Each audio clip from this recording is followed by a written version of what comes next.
1.3 million. Driving while intoxicated states that this is the amount of car crashes and collisions every year that involve the use of cell phones.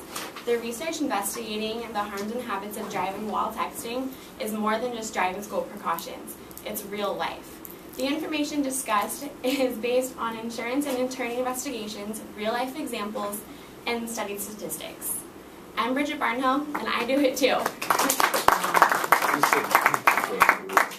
We all do it. We've all sat through those high school lectures that tell us, don't text and drive. It's been repeated to us over 1,000 times, but the majority of the time we're texting during those presentations, and it has no warrant on our actual driving habits.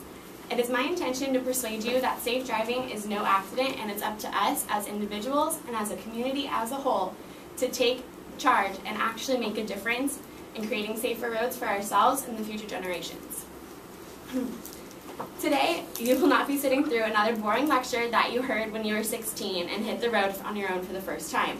But we will be talking about the danger of distractions their phone brings by discussing how this is such a large issue, the rates and statistics involving distracted driving, and the changes that need to be made in order to make a difference. Starting the ignition and hitting the road, we're going to start with a discussion of how texting is a rising epidemic. According to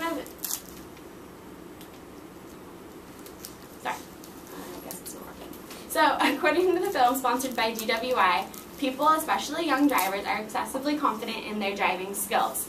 And a lot of people claim that it's no distraction to actually text.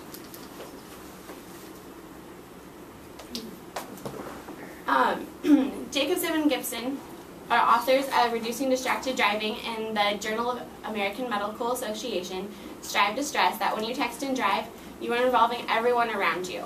The loved ones in your car, the mother and children running along the sidewalk, the doctors and off-duty firefighters driving alongside you, and the students that are pedaling on their bikes next to you on the street. Films on Demand shows that 78% of all accidents are caused because of inattentive drivers. Those 5 seconds that it takes to look down at your phone and read that text you just received, or look to see who's actually calling you, reduces your reaction rate by 35%. Not to mention the time that it would actually take to respond to that. The National Highway Traffic Association reports that texting while driving makes you 23 times more likely to crash. This is 6 times higher than the chances that you have to crash while you're intoxicated. My little brother is turning 16, and he plans to be getting his license in the next couple weeks. Well, when I was home for Thanksgiving, he insisted on driving everywhere, which I was happy about. It was nice to have a little DD the whole time that I was home.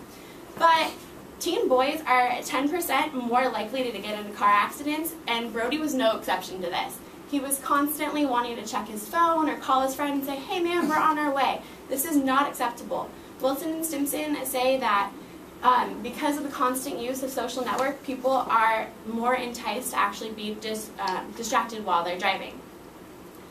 Now, when you think about it, Tyson, Chandri, and Cosgrove, authors of a journal on texting and driving, state that it's not just teenagers that are texting and driving. All of us do it too. 84% of adults between the ages of 21 and 24 will text, answer, and make calls while they're driving.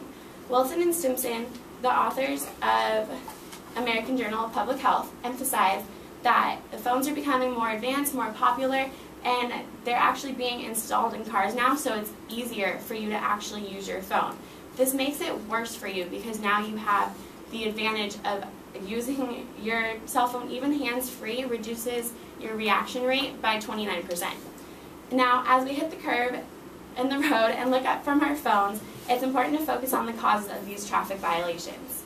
There's a lack of awareness of the dramatic consequences that texting while driving can have. Sure, we all went to the awareness assemblies 5 years ago, and we all watched the videos and heard the stories, but we didn't actually hear these stories. We didn't actually visualize what could happen to us as people. We saw it happen to others. We didn't realize the impact that it would have. Now, yeah, sure, we all have a mini heart attack every once in a while, and we look down at our phones and realize that that car that we thought that was 30 feet in front of us is now right there, and we need to slam on our brakes. But 10 seconds later, chances are you're going to pick up your phone again.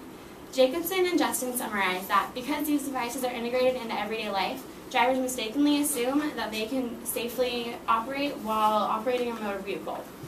Now, in Arizona, laws and legislation, it's compared that 39 other states have these laws against texting and driving. Arizona is one of the 11 states that doesn't. They tried to implement this law in March, but it was soon backpedaled on because people didn't realize what they were even voting on.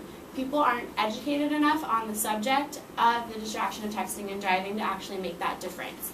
The laws that are even in place now, though, aren't impactful enough because the fine's only about $50 if you get pulled over, and it's $300 if you're caught in an accident because of texting and driving.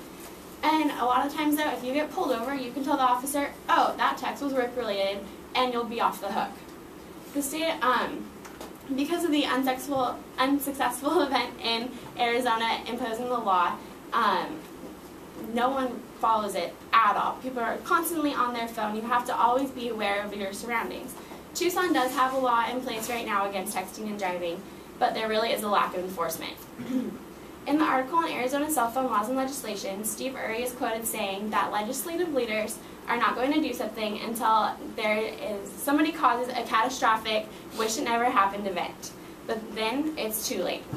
Which is why we need to exit this problem's highway and step up as individuals to create a road to the solution. The solution to the problem seems simple: put down your phone. But how many of us are actually going to not text on our way home from this class today? It's easy to say that, oh yeah, I'm a safe driver, but really you have to take a step back and realize all the lives that you're putting at risk when you get into your vehicle, and even more lives that are at risk when you pick up your cell phone. Basic education, according to Alberto Gutierrez, is the start to finding a solution to the problem.